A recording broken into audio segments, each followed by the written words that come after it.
Hey guys, Coach Greg down here at AM Fitness in Plainville, and I want to talk to you a little bit about the iliopsoas. All right, now this muscle is something that's kind of forgotten about a lot of times. It's so deep inside the hip and towards the back that when we think about tight hips and tight hip flexors, we kind of forget about the muscle. So I'm going to show you here is a little bit of a diagram of it. All right, now this muscle is actually made up of two muscles. All right, it's the iliacus, which is the yellow one here, which attaches across the top, all right, of your hip or your pelvis, all right, and the psoas major and minor, which comes from your vertebrae, all right, across your lower back, and they all come down underneath and they attach to the top of your femur.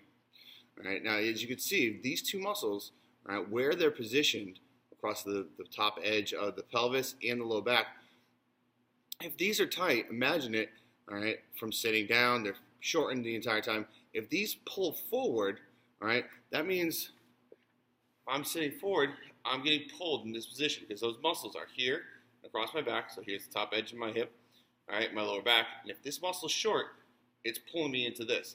All right, now if we have trouble with things like our hip tucks, that could also be one of the reasons. But it does, its primary function is to flex the hip. But because of its location, it does quite a bit of stabilization also. So thinking about where that muscle is, all right, we can imagine how that could relate to back pain, hip pain, all right, some lower inner thigh pain where it attaches. So some of the things that we associate with just back pain could actually just be a tight hip flexor muscle. So what we're going to do is we're going to go through and we're going to show you a couple stretches for it, along with some things you can do to strengthen it at home. So one of the simplest ways to stretch the iliopsoas, if you don't have options to bands and stuff like that, is with just a simple foam roller. So this is a great one to use before a workout. All right, if you have one of those foam rollers, all you can do is you take that foam roller, and we're going to kind of place it across the lower part of the back here. All right, so as I lay down, I'm going to put it on that lower part of the back. I'm actually going to elevate my body here.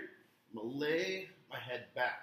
Now, if you think about it, right, I have now pulled my hips away, rotated away from my thighs or my femur.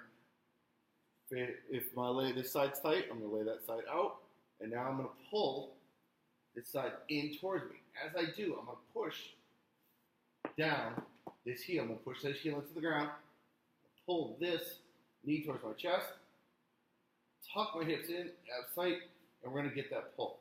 All right, now, by pushing down here, I'm doing what's called reciprocal inhibition. I'm activating the backside, which causes the front side to relax.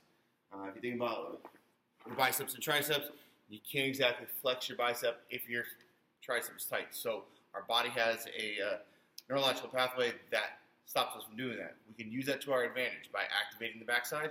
It'll help relax the front side. All right. So using that, you can do these before a workout as part of your foam rolling.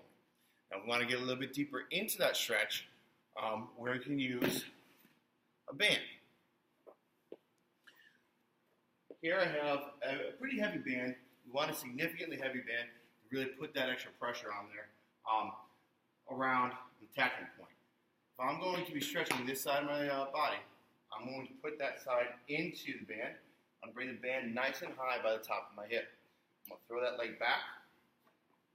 Now, and a lot of times when we're going after our hip flexors, we usually dig that toe into the ground. Not this time. We want to bypass and let those other hip flexors relax and the quad relax. So I'm going to let that leg lay out kind of flat, all right, and relax. And then I'm going to keep my chest up nice and tall. Engage my abs, tighten my butt cheeks. Now when I'm getting that pelvic tilt, and to get a little more of a reach, I'm going to take my hand, so if it's this side that's down, I'm going to reach it up and hold. 3, 2, relax. Again, engage, press. 3, 2, 1, relax. band here is helping pull forward. It's pulling at the joint. It's going to help open up the hip. By pressing up and engaging my core, I'm taking my hips and my lower back, and I'm pulling as far away from this inner part of my thigh as possible. So, another great stretch for that iliopsoas with the band. Finally, one that you can do at home, all right, with the edge of your bed. All right, so if you're at home and you're a little tight, we have a box here, but imagine it's a bed. I'm going to set myself up on the very edge.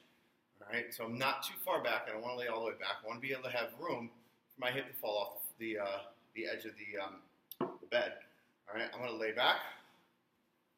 Again, I'm pulling the knee in towards my chest, letting the other one just lay out. And now once I'm laying out, I'm going to try and tuck my low back as hard as I can against the box or the bed, and pull down, push this one towards the floor. Now, this one could be brought to the next level or made it a little bit more intense if you had somebody to help you. So if you're really tight up in there and you're having trouble elongating, just a little bit of pressure from somebody helping you would really open that up. Now make sure if that does happen, if you are using somebody to help you, that you're not adding so much pressure that you're going to hurt yourself. Okay, really light pressure to add that intensity. So those are a couple ways to stretch. Now when we talk about strengthening, all right, it's a hip flexor, so any basic hip flexor exercise, leg lifts, knee tucks, things like that will strengthen it. But one that's really good at specifically strengthening it is a wall hold. Okay, what you're going to do, you're actually going to lean up against the wall. Now, these hip flexors, because of where they attach, higher on the spine and up on top of the hip, versus our other hip flexors, which attach much lower, they have a more extended range of motion. They can go further. So our regular hip flexors take us about here. Now they're already at a short position. So what I'm going to do is I'm going to pull my knee up past 90. All right. So now I'm using that iliopsoas to hold this in position because they're higher. And now I'm going to try to hold it. 3, 2, 1, relax. Okay? That gets pretty intense up in the top of the hip flexors. So if you can hold that for 3 seconds, that's a pretty good contraction. We can add weight to it or add time to increase that intensity as you build up and gain more strength. So, iliopsoas, guys. If you have any questions about it, make sure you stop in, talk to one of your coaches, get some of the stretches, see how it feels, see if that helps out some of that back pain. On that, hope to see you at your next workout.